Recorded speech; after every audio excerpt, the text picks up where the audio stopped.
Siapa yang mau berhijrah, berubah jadi lebih baik, datang ke majelis ilmu, dia mau belajar, memperbaiki diri, ingin lebih dekat dengan Allah. Pejabat belajar supaya menunaikan jabatannya dengan baik.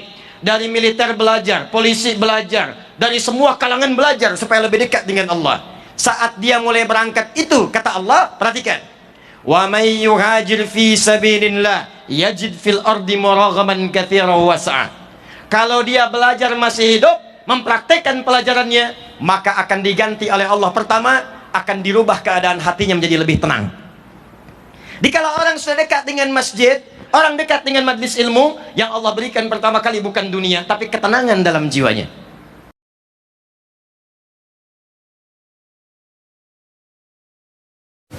Saya tuh gini ya, kadang kalau malam pulang suka ngelihat gitu, kadang pulang tengah malam jam 12, jam 1, kadang-kadang menjelang fajar, saya lihat anak saya tertidur gitu. Dari yang paling besar sampai yang paling kecil, saya suka pandang dulu wajahnya. Saya lihat istri saya, yang terbayang di benak saya, kita nih kumpul lagi nggak di akhirat, ketemu lagi nggak gitu. Karena situasinya ngeri gitu teman-teman, ngeri. Ada anak-anak lucu, kita sayangi, jalan, mereka ketawa, kita bahagia gitu. Tapi kan kita nggak bisa bela dia di hadapan Allah, kecuali kita siapkan sekarang. Saya tuh suka tanya, ya Allah, ini saya ketemu lagi nggak gitu. Terus saya bangunkan istri saya, yuk kita sholat, mudah-mudahan kita ketemu lagi, kita minta sama Allah anak kita, karena berat gitu. Ya wa fasilati wa akhi wa man fil ardi jami'a. Anak ninggalkan ibu, ya ibu ninggalkan ayah. Jadi sekarang gambarkan ini ya, terjadi kebakaran di gedung ini, anak kita tertinggal, dia teriak, kan kita tuh histeris kan, anak saya. Nanti di akhirat ada anak yang akan memanggil ibunya, mama tolong saya, ayah tolong saya, dan anda nggak bisa berbuat apa-apa gitu. Apa yang anda bisa lakukan? Dan situasi itu kita sadari betul, tapi kita nggak berbuat apa-apa saat di dunia. Apa yang mau anda lakukan? Mesti ada satu episode dalam hidup kita itu kita duduk dan berpikir bahwa kita akan wafat, kita pulang, kita perbaiki. Nah, cara memperbaikinya dengan taubat ini, duduklah, satu keluarga duduk, ya, koreksi diri. Kata Umar, ya Rasulullah, lima anzalallahu subhanahu wa ta'ala, kenapa Allah belum menurunkan subhanahu wa ta'ala ayat-ayat yang melarang larangan khamr, sampai turunlah Quran surah kelima Al-Maidah ayat 90 sampai 91 itu, paling kanan sebelah atas di mushaf. Innamal khamru wal maisiru wal azlamu, dan seterusnya sampai rijsun min amali syaitani fajtanibu. Hei, khamr gak bagus, judi tidak bagus, maksiat tidak bagus, tinggalkan, karena itu tipu daya setan. Jadi kalau ada orang mabuk sedang dipengaruhi setan, orang judi dipengaruhi setan, orang maksiat dipengaruhi setan, kata Allah tinggalkan semua itu. Tahukah anda berdasarkan keterangan siapa ayat itu turun? Berdasarkan permintaan Umar bin Khattab, yang tadinya mabuk masuk Islam, bukan sekedar ditinggalkan mabuknya, tapi minta kepada Allah supaya diturunkan keputusan, turun ayat untuk melarang mabuk-mabukan.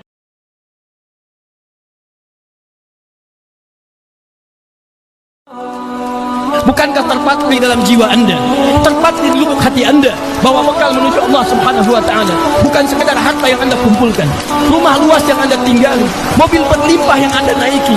Demi Allah, setiap muslim yang beriman kepada Allah, dia sadar bahwa saat akan masuk ke liang lahatnya, tidak ada setitik dunia pun yang akan dia bawa kecuali amal solehnya. Bukankah salat yang pertama kali kita akan bawa menghadap Allah subhanahu wa ta'ala? Inna awwala ma yuhasab bil 'abdu yaumal qiyamati as-salat. Yang pertama kali dihisab oleh Allah subhanahu wa ta'ala pada saat kiamatnya, itu bukan harta dunianya, tapi salatnya, bacaan Qur'annya, ibadah ritualnya. Ketahuilah hamba Allah, hidup kita terbatas. Ketahuilah hamba Allah bahwa anda akan kembali kepada Allah subhanahu wa ta'ala. Karena itu tuliskan lembaran baru dalam kehidupan kita, bahwa mulai ini bukan cuma dunia yang akan kita makmurkan, tapi akhirat kita akan coba raih di hadapan Allah subhanahu wa ta'ala. Orang jahiliyah suka notasi-notasi musik, suka kemudian dengan syair, suka bersyair, itu gak ada masalah. Turun ayat, ada yang dicela, ada yang dipuji. Tapi yang paling menarik, begitu sampai ke zaman Nabi, setelah Nabi wafat, turun sahabat, rumus-rumus syair tadi dipindahkan ke rumus-rumus untuk mempelajari rumus Islam. Rojas berubah jadi alfiyah. Perhatikan alfiyah yang ngaji di pesantren. Ada anak-anak pesantren di sini. Kalau teman-teman mengaji alfiyah, ilmu nahu, Itu rumusnya namanya rojas. Rojasnya rojas muzdawaj. Kalamuna lafdun mufidun kastaqim wasmun wa fi'lun thumma harfunil kalim wahiduhu kalimatun wal qawlu am wa kalimatun biha kalamun qad yu'am bil jarni wat tanwini wan nida wa al mustadin lismi tamizun hasal bifa fa'alti atat wa ya'if anli wa nunik balan fi'lun yanjalli. Dari mana semua itu? Dari nilai-nilai keislaman yang dibawa dari masa jahiliyah diterapkan di masa Islam. Jadilah rumus alfiyah. Bismillah. 2 tambah 2 jawab pakai Quran. والذين يؤمنون بما أنزل إليك وما أنزل من قبلك وبالآخرة هم يوقنون. Baik, Anda ada berapa bersaudara? الذين يؤمنون بالغيب ويقيمون الصلاة ومما رزقناهم ينفقون. Ibu ada berapa? Alif Lam Mim. Ini kurang lebih teman-teman sekalian. Ini hafal 23 hari, yang ini 24 hari. Jadi hafalan ini bukan ingin menunjukkan pada orang bahwa kita hafal Quran dengan nomor naudzubillah, bukan begitu. Maksudnya kalau dibutuhkan itu datang ayatnya. Jadi begitu kita perlu ayatnya hadir.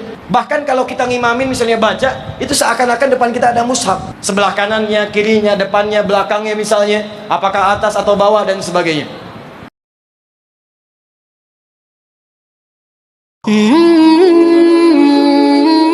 Siapa yang baca itu satu huruf saja dari kitab Allah, dia akan dapatkan 10 kebaikan. Dan berita baiknya, adapun orang yang terbata-bata saat dia mulai belajar membaca, kata Nabi, orang ini minimal dapat 2 kali pahala orang yang lancar. Ustaz, kalau begitu saya nggak lancar aja bacanya ya. Itu keliru.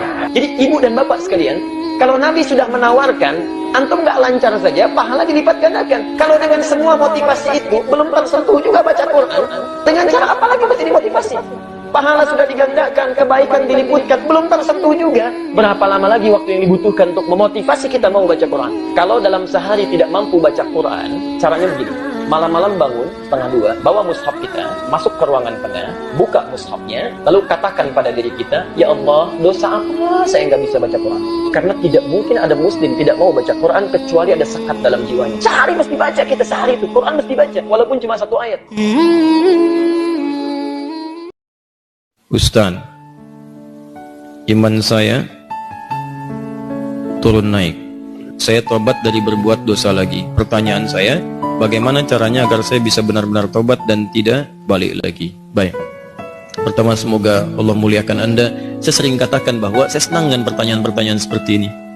Artinya Allah cinta, Allah sayang. Kalau nggak sayang, nggak akan diarahkan seperti ini. Akan dibiarkan. Ya, pelaku maksiat yang tidak mendapatkan hidayah dari Allah, apalagi ada istidraj, tidak sadar bahwa dia berbuat salah dan mempertahankan kesalahannya, kemudian terus berbuat salah, itu yang berbahaya. Dan kita doakan, kita bantu, jangan putus asa mendoakan orang-orang seperti itu.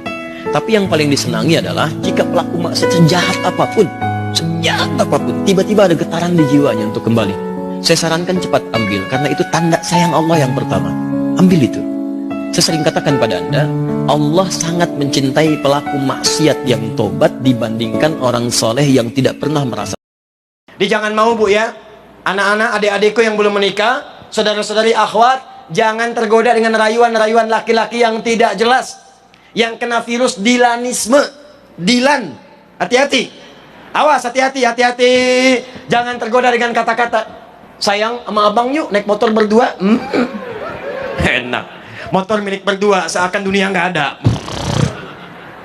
Jangan terjebak, katakan kepadanya, bang, aku tidak mau motor, aku hanya ingin nama aku dituliskan dalam buku nikah kita. Catat. Yang penting bukan motornya bang, yang penting BPKB-nya. Apa itu BPKB? Buku pernikahan kita berdua. Direkam.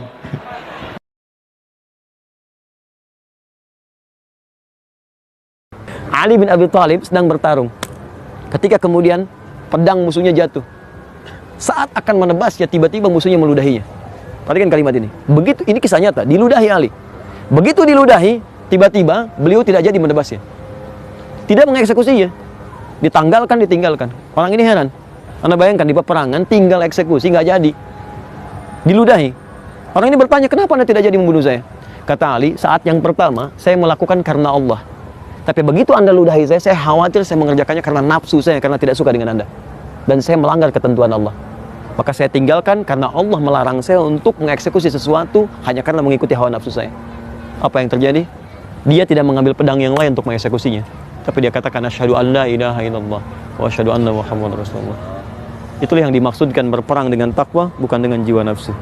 Ya Allah Ta'ala alam bissawab.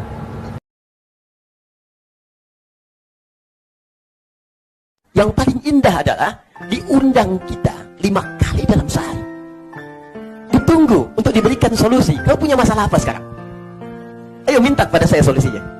Kamu sedang kenapa? Kamu ingin bahagia? Ayo saya berikan kebahagiaan.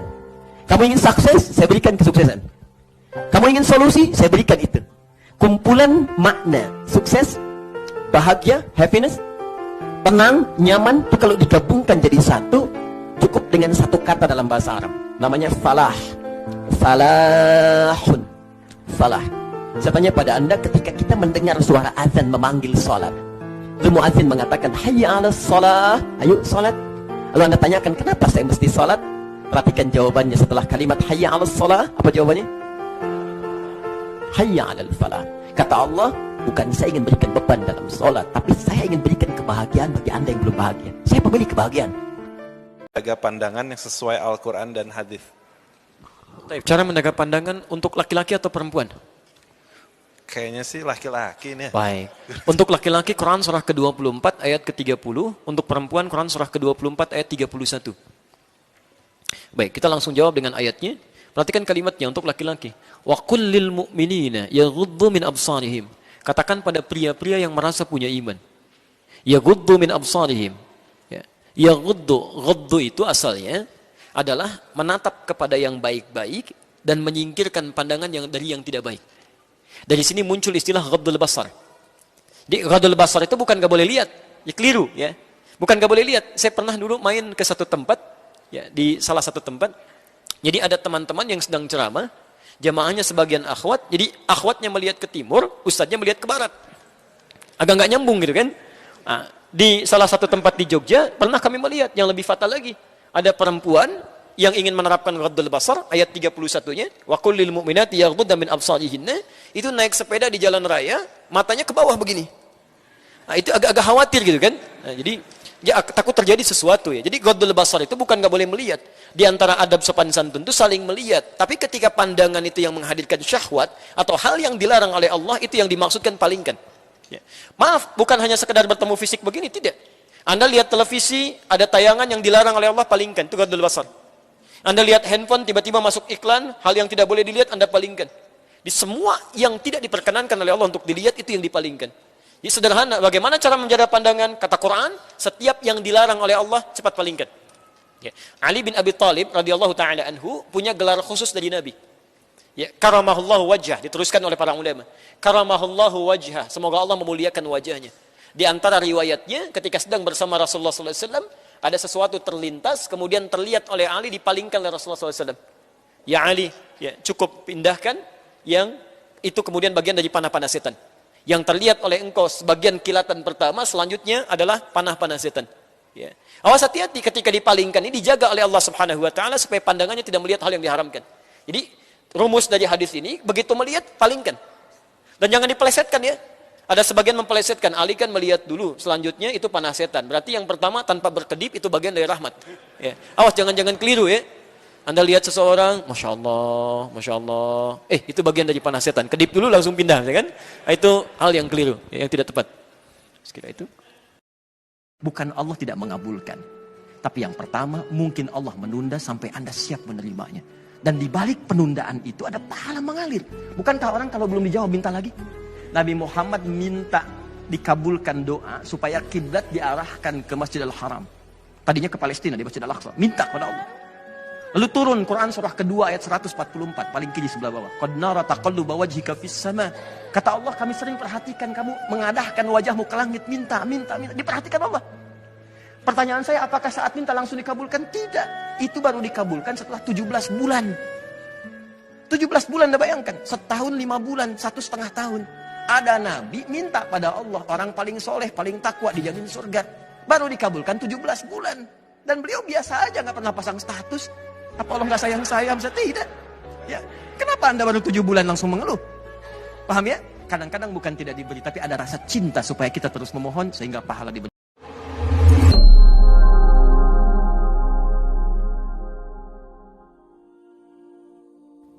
Selamat datang di tutorial penggunaan aplikasi setoran hafalan Usahakan Al-Quran Hafal.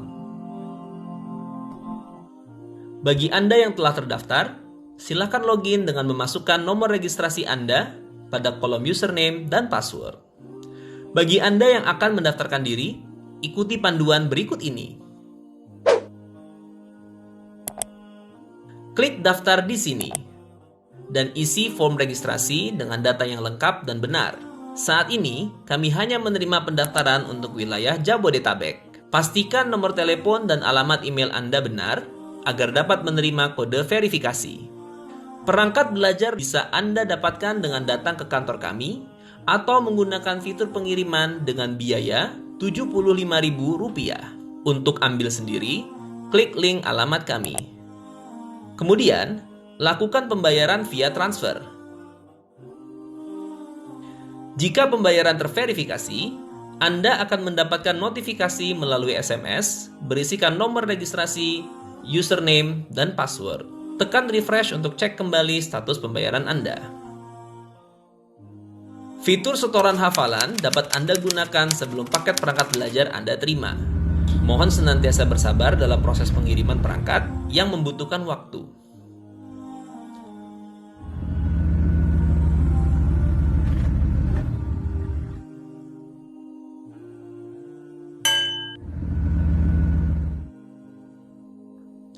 Untuk akses aplikasi, masukkan username dan password, lalu tekan login.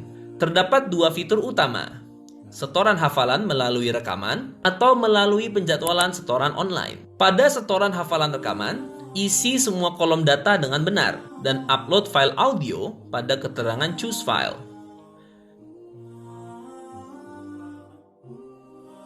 Untuk setoran hafalan online, ikuti tahapan pada halaman pengajuan jadwal setoran. Setoran yang telah dinilai akan tersimpan pada riwayat setoran. Klik detail untuk melihat hasil penilaian dan tanggapan musyrif atau musyrifah kami. Untuk informasi lebih lanjut, hubungi 0821 2563 7746 melalui chat WhatsApp. Jazakumullahu khairan.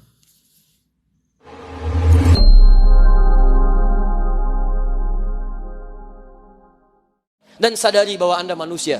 Kalau masih sadar kita manusia, tidak akan sibuk mencari kekurangan. Teman-teman, kita bukan malaikat yang tidak kenal salah. Quran surah 66 ayat ke-6. La ya'sunallaha ma amarahum wa yaf'aluna ma yu'marun. Gak ada salahnya, malaikat. Kita bukan setan yang tidak kenal benar, salah terus. Kita punya peluang tobat. Kalau antum pernah berbuat kesalahan, ayo tobat. Yang tidak tobat itu cuma setan. Jangan antum bersaing dengan setan, gak akan menang antum. Gak akan menang. Sudah nggak usah bersaing, tobat di hadapan Allah, selesai masalah Anda. Jadi kalau suami istri sadar bahwa cuma manusia, bukan malaikat, tidak akan pernah mungkin kesalahan pasangannya. Bapak ibu mau cari kesalahan saya, akan selalu ditemukan. Silahkan cari. Sampai lautan air laut habis, akan selalu ditemukan kesalahan saya. Karena saya masih manusia. Jadi ketika punya masalah, selesaikan dengan baik.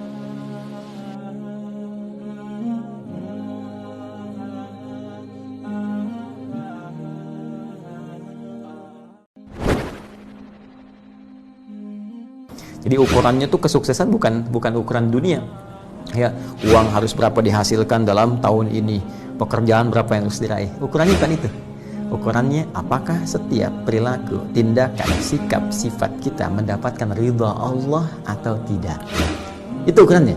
Ya, sebab ketika seseorang berusaha dan Allah ridha, ya, jangankan ukuran harta benda, segala apapun yang dibutuhkan dalam hidupnya, itu bahkan sebelum dia minta, Allah sudah siapkan untuk dirinya. Ketika Allah ridha, itu yang pernah saya sampaikan dalam kisah Sayyidah Maryam alaihissalam itu. Ya, ketika pamannya sudah menyiapkan berbagai kebutuhannya, Allah berkehendak bahkan sebelum didatangkan sudah ada. Kullama dakhala 'alaiha Zakaria al-mihrab wajada 'indaha rizqa. Setiap kali mengantarkan kebutuhan Maryam di mihrab itu sudah didapati segala kebutuhannya. Sampai berkata, qala ya Maryamu anna laki hadha? Qalat huwa. Kamu jangan putus asa dari rahmat Allah. Innallaha yaghfiru dzunuba jami'a. Allah akan ampuni semua dosa kamu. Makanya saya sering katakan, kalau ada orang yang ditawari oleh Allah begini, dosa sedikit saya ampuni, banyak saya ampuni, lebih banyak lagi saya ampuni, melimpah pun saya ampuni. Kalau semua tawaran ini belum membuat Anda mau tobat, lantas Anda perlu dikasih apa lagi? Coba Allah kurang apa lagi? Anda sakit disembuhkan. Maaf, Anda butuh diberikan. Anda susah dimudahkan. Anda dosa diampuni. Maka saya juga menyeru kepada siapapun, saya sering katakan, tidak ada orang yang sempurna. Kalau pernah berbuat salah, ya namanya manusia. Cuman bedanya dengan setan, setan nggak mau tobat, manusia tobat. Maka sering saya katakan, tolong bedakan, kenali diri Anda manusia, bukan setan. Paham ya? Begitu melakukan kesalahan, langsung isi dengan istighfar. Katakan kalau pengen infak, kasih yang terbaik. Kasih yang bagus. Ya, jangan sampai kata Allah, Anda melihat saja nggak suka, dikasih orang. Wala tayammamul khabitha minhu tunfiqun walastum biakhidhihi illa an tughmidu fi. Quran surah kedua ayat 267. Jangan sampai kamu ini ngelihat aja nggak suka, kamu kasih orang. Mah makanan ini udah nggak enak kayaknya, kasih satpam depan deh. Satpam depan. Anda ngelihat aja udah nggak suka, Anda berikan orang, dilarang oleh Quran. Ya, berikan yang terbaik, setelah itu pada siapa? 5 golongan. Golongan pertama orang tua, lil walidain. Orang tua tidak dizakati tapi diberikan infak. Wal aqrabin, kerabat terdekat. Wal yatama, nomor 3 yatim. Wal masakin, orang miskin. Wabnis sabil, golongan yang kelima. Kata Allah, kamu akan wafat. Kamu mesti siap-siap. Saat kamu satu masa akan pulang. Tidak harus dengan datangnya corona. Dengan apapun mungkin kita wafat. Bahkan mungkin tanpa sakit kita pulang. Sebagian masih sadar mungkin corona itu hadir di sekitaran kita untuk mengingatkan pula. Coba lihat, diberikan wabah seperti itu. Banyak orang kehilangan pegangan, mulai ketakutan, mulai mencari Tuhan. Selama ini kemana aja? Dan kadang-kadang keterlaluan, masker diborong-borong. Dalam situasi sulit masih berbuat maksiat, keterlaluan, orang dosanya banyak itu. Orang kesulitan, harga dinaikin. Masker 25.000 ya 300.000. Orang kebanjiran, pisang di 100.000 satu. Ini susah ini, nuraninya kemana gitu. Makanya saya sepakat, tangkap aja orang-orang begitu tuh. Penimbun masker, penimbun macam-macam, dosanya banyak. Dan gak sadar itu. Tapi sisi yang lain, banyak orang ketakutan.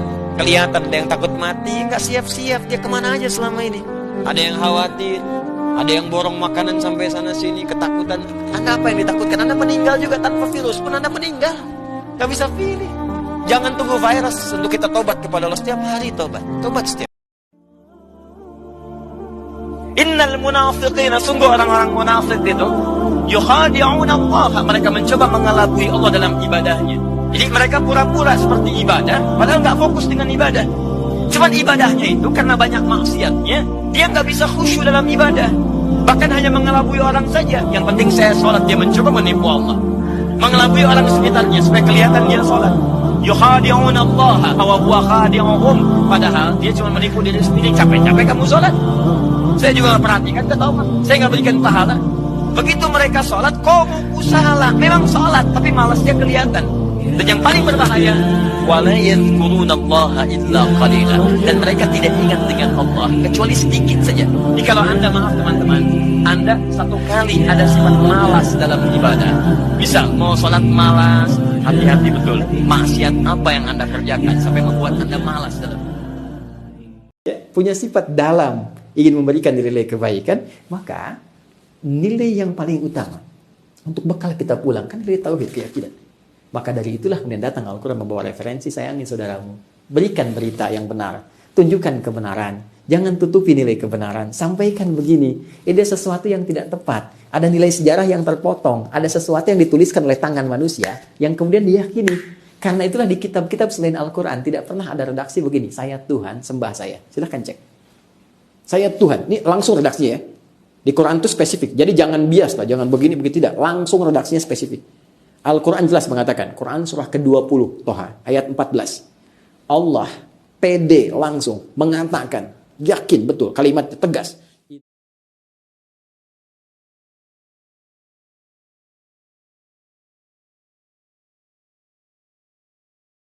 Anda senang puasa, ikuti bagaimana Nabi puasa.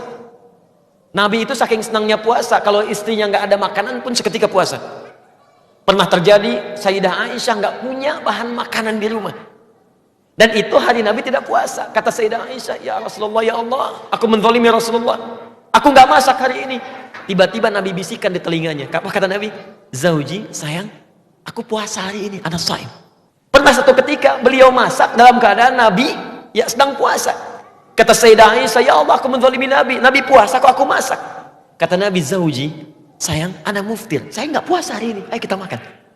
Tapi Anda bayangkan, saking ingin dan cintanya dengan puasa dan mencintai istrinya, kebiasaan puasa itu diteruskan oleh beliau dalam keadaan bahkan tak ada makanan. Kalau Anda meniru kebiasaan Nabi ini, berpeluang masuk pintu Ar-Rayyan, surganya bersama seluruh Nabi.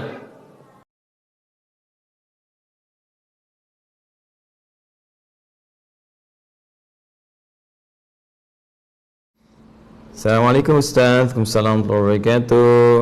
Untuk distribusi daging kurban itu harus diberikan ke sesama muslim juga atau boleh ke tetangga non muslim? Mohon jawabannya.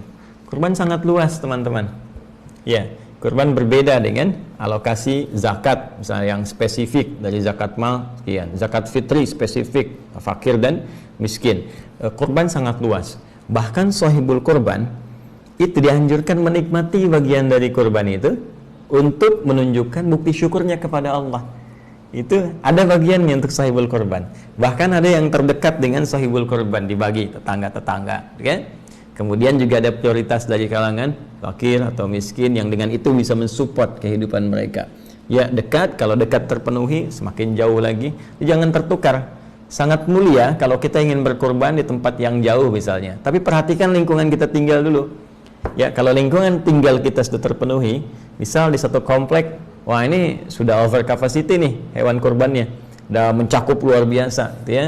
Di komplek dibutuhkan cukup 3 sapi, ya, tercukupi misalnya kan, apalagi yang membutuhkan sudah selesai, tiba-tiba yang kurban 30 sapi misalnya, atau Anda melihat, wah ini sudah kalkulasinya banyak, maka boleh yang kurban Anda misalnya di daerah tertentu yang lebih membutuhkan, ada yang bisa mendapati itu hanya setahun sekali bisa makan daging, menunggu hewan kurban, maka ini bisa diutamakan. Ketika Anda bagi itu, apakah hanya untuk muslim saja? Tidak, ya, boleh Anda berikan untuk non muslim. Sampaikan bahkan sebagai syiar rasa cinta, rasa berbagi, nilai toleransi, dan bahkan Anda niatkan dalam bagian-bagian hewan itu yang halal bisa menjadi petunjuk Allah Subhanahu wa taala yang kemudian menghunjam dalam sanubarinya. Anda sampaikan, datang dengan penuh senyuman, kalau bisa Anda sertakan dengan sembako yang lain misalnya, ya. Ketika ditanya, apa ini Pak? Oh, inilah yang diperintahkan oleh Al-Quran, oleh Nabi Muhammad SAW dalam hadisnya, supaya kita untuk saling berbagi dalam kehidupan yang bisa meringankan, ya, dan menyinergikan, dan serta hadir sifat saling membantu dalam kehidupan dunia khususnya dengan niat-niat yang baik. Jelas ya? Allah Ta'ala alam bisawab. Ya, kalau di Indonesia mungkin kelihatannya ya apa ya, banyaknya muslim, kan? Walaupun tidak menutup kemungkinan ada saudara-saudari kita sebangsa setanah air non muslim juga, tapi kan bagi yang tinggal di wilayah-wilayah luar Indonesia yang muslimnya sedikit, kan, minoritas, ya, misalnya kayak di Amerika, di Eropa secara umum, kan, dan juga negara-negara lain. Nah, boleh jadi ini bisa lebih bermanfaat, ya.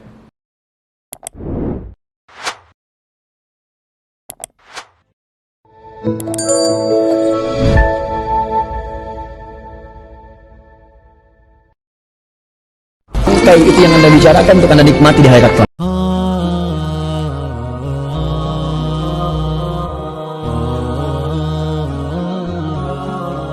Antum punya modal 50.000 pengen infak.